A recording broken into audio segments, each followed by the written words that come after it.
नमस्कार दोस्तों, मैं हूं आपका दोस्त जाहिद। आप देख रहे हैं हिंद वॉइस।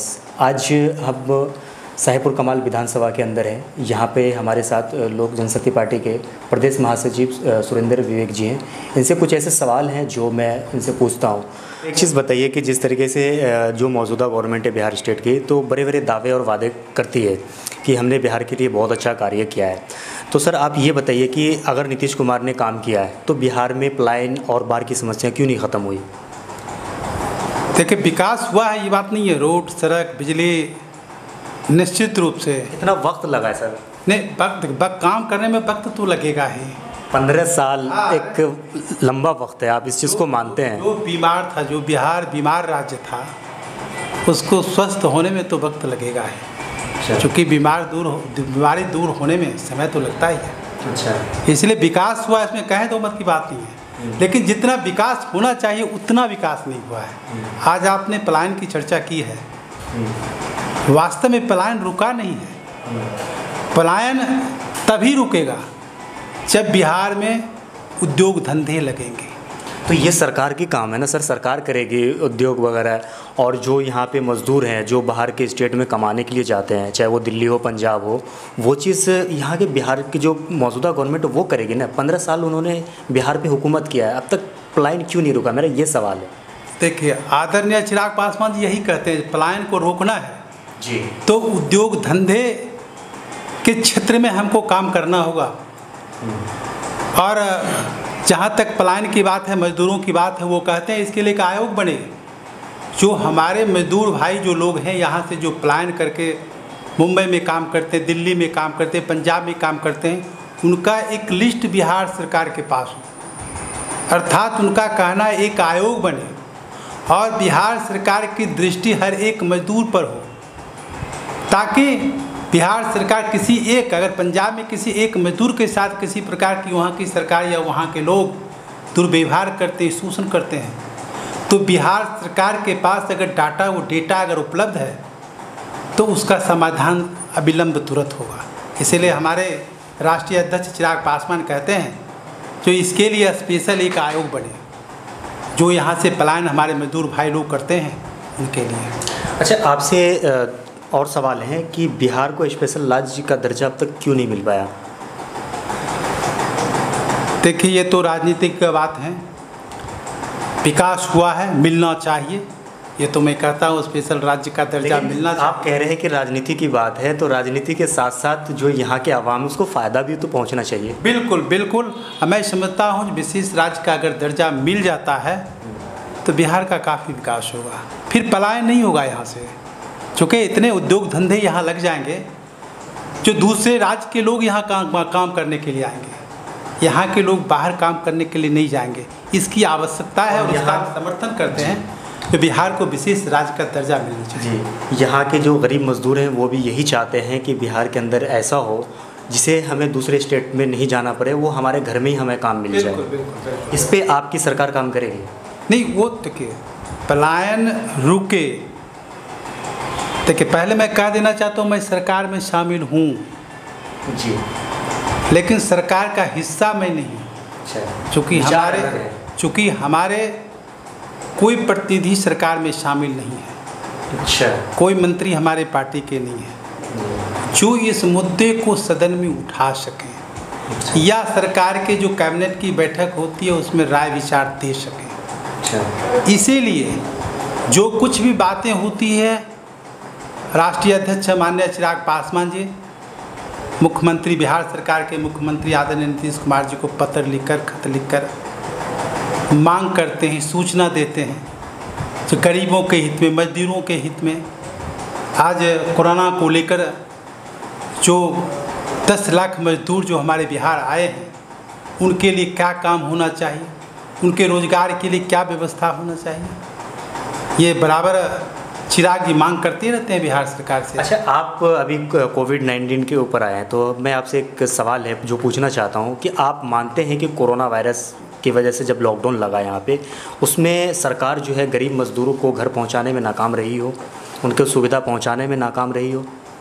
देखिए, दिक्कत तो हुआ है, जो सही है उसको स्वीकार करने में कहीं कोई ये नहीं होना चाहिए। जी। दिक्कतें हुई है, लेकिन सरकार संवेदनशील रही है, ये बात नहीं है। सरकार संवेदनशील रही है, सरकार प्रयास की है, ईमानदार प्रयास की है, पर दिक्कतें आई हैं। हमारे जितने भी बाहर से मजदूर लोग आए हैं, काफ़ी दिक्कत हुई है। दिक्कत की वजह क्या हुई है? वजह क्या है? देखिए, वजह इसका एकमात्र है जो प्रशासनिक जो व्यवस्था होनी चाहिए थी, जो प्लानिंग होना चाहिए था। जो हमारे मजदूर मुंबई से आ रहे हैं, दिल्ली से आ रहे हैं, पंजाब से आ रहे हैं, केरला से आ रहे हैं, कर्नाटक से आ रहे हैं, ये मजदूर आ रहे हैं, इन कितनी संख्या है, ये उनके पास डेटा नहीं था। इस वजह से जो सुचारू रूप से प्लानिंग जो बनना चाहिए वो प्लानिंग नहीं बन सका। यही तो चिराग जी कहते हैं, जो अगर बिहार से हमारे दूसरे राज्य में मजदूर काम करने के लिए जाते हैं, हमारे बिहार भाई काम करने के लिए जाते हैं, तो उनका डेटा हमारे सरकार के पास रहनी चाहिए, ताकि आफत विपत में बिहार सरकार अन्य राज्य में काम करने वाले जो हमारे बिहार भाई लोग हैं उनका मदद हो सके। अच्छा, आपसे एक सवाल और है। अब इन मुद्दों से हम हटते हैं। लालू प्रसाद यादव के बेटे तेजस्वी यादव, उसको मानते हैं कि वो बिहार के लिए भविष्य है आगे के लिए? नहीं, ये तो मैं नहीं मान सकता हूँ। एक चीज़ मानना पड़ेगा, अगर उनकी हुकूमत आती है बिहार के अंदर, तो क्या वो बिहार को संभाल पाएंगे? मुझे तो नहीं लगता है, क्योंकि उनकी सोच समझ अभी वह नहीं है। अच्छा। वो राजनीतिक रूप से परिपक्व नहीं है। अच्छा। देखिए, कोई भी हम अगर एक ही घर के अगर गार्जियन बनते हैं, मुखिया अगर हैं, तो उसके पास एक विजन होना चाहिए, जो विजन तेजस्वी जी के पास नहीं है।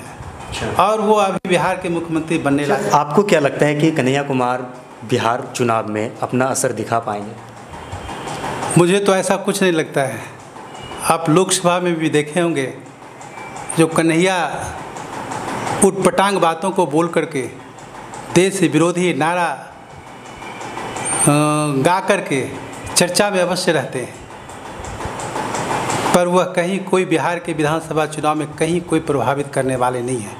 बाकी जिस विचारधारा के वह हैं, वामपंथी विचारधारा के, उसका वजूद बिहार में है ही नहीं, तो प्रभावित करने का कहीं कोई मुझे नहीं लगता है। लेकिन आप ये कह रहे हैं तो विवादित बयान तो बहुत सारे पार्टी के लोग हैं, जो मैं नाम लेना नहीं चाहूँगा, वो भी देते हैं। नहीं, ठीक है, जो भी विवादित बयान देते हैं, मैं उनके पक्ष में नहीं हूँ, मैं उनके पक्ष में हूँ। किसी भी पार्टी, कोई पार्टी को विवादित मुद्दों पर मैं विश्वास नहीं करता हूँ और न उनका समर्थन करता हूँ।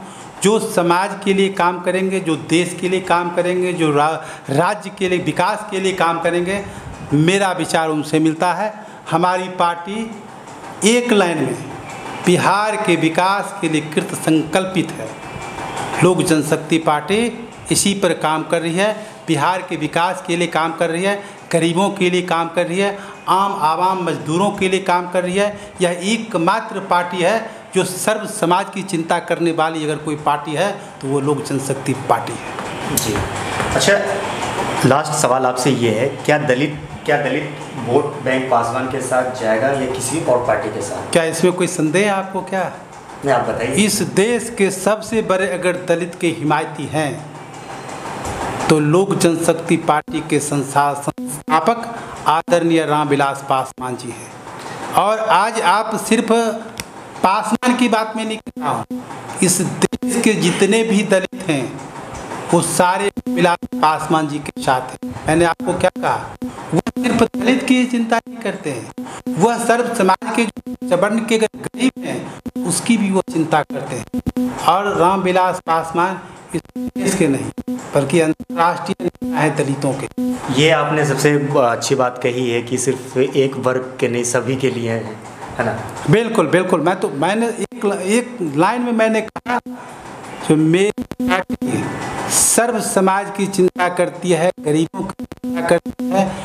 मेरी पार्टी का बुनियाद ही समाज के विकास का, बिहार के विकास का, देश के विकास का मेरी पार्टी की बुनियाद है, मेरी पार्टी का प्रिंसिपल है। अच्छा, आप एक सवाल है, आप जैसे कि आपने बताया कि रामविलास पासवान ने बहुत अच्छा काम किया है बिहार के लिए, बिहार के आवाम के लिए। आप उनमें से दो काम, कोई भी काम हो जो हमारे व्यूअर्स हैं, आप उनको बता दीजिए कि दो काम उन्होंने अच्छा किया। मैं तो जब संचार मंत्री थे, कोई कहना है जो मोबाइल घर घर तक पहुंच गया उस समय के कौन थे मंत्री भारत के संचार मंत्री? आदरणीय रामविलास पासवान थे। जो झोपड़ी में दिए जलाने की बात थी, उस झोपड़ी में मोबाइल उन्होंने पहुंचा दिया। और इंटरनेट नीति मोदी जी ने पहुंचाया। और दूसरा काम मैंने आपको बता रहा हूँ, आज गरीबों घर घर तक राशन, जिसके पास राशन कार्ड नहीं था उनके घर तक अनाज पहुंचाने का काम इस देश में अगर कोई किए हैं तो रामविलास पासवान उन्होंने किया है। आज भी वह लगातार काम कर रहे हैं गरीबों के लिए। घर घर राशन कैसे पहुंचे इसकी चिंता आज भी कर रहे हैं। और हम लोगों तक के माध्यम से बात करते रहते हैं कि वहाँ कोई ऐसा व्यक्ति है जिसको राशन अभी तक नहीं मिला। एक दिल्ली में हमारे नेता हैं और एक छोटे से साहेबपुर कमाल कस्बे में अगर एक राशन धारी बिना राशन कार्ड गरीबों की अगर चिंता करें तो ये बहुत बड़ी बात है। इसीलिए कोरोना काल में सबसे अगर सुंदर काम तो हमारे आदरणीय रामविलास पासवान जी ने किया है। अच्छा, हम आपके सामने चेहरा लाते हैं। पहला चेहरा नीतीश कुमार, दूसरा चेहरा आपने पहले बताया, दूसरा चेहरा ये आपके जो चिराग पासवान है। इन दोनों में अगर चेहरा रखा जाए तो इन दोनों में से किसको चाहेंगे कि बिहार के बेहतर के लिए वो कुर्सी पे बैठे? देखिए, पहले भी मैंने कहा और फिर पुनः कहता, जो चिराग पासवान इस के भविष्य आने वाले वक्त में, हाँ, बिहार का अगर संपूर्ण विकास अगर करना है तो चिराग पासवान को मुख्यमंत्री बनाना होगा। एक लाइन में मैं कहना चाहूँगा कि हर क्षेत्र का विकास चाहिए तो एक नौजवान युवा पढ़ा लिखा नई सोच नई समझ वाले हमारे आदरणीय चिराग पासवान जी को मुख्यमंत्री बनाना होगा।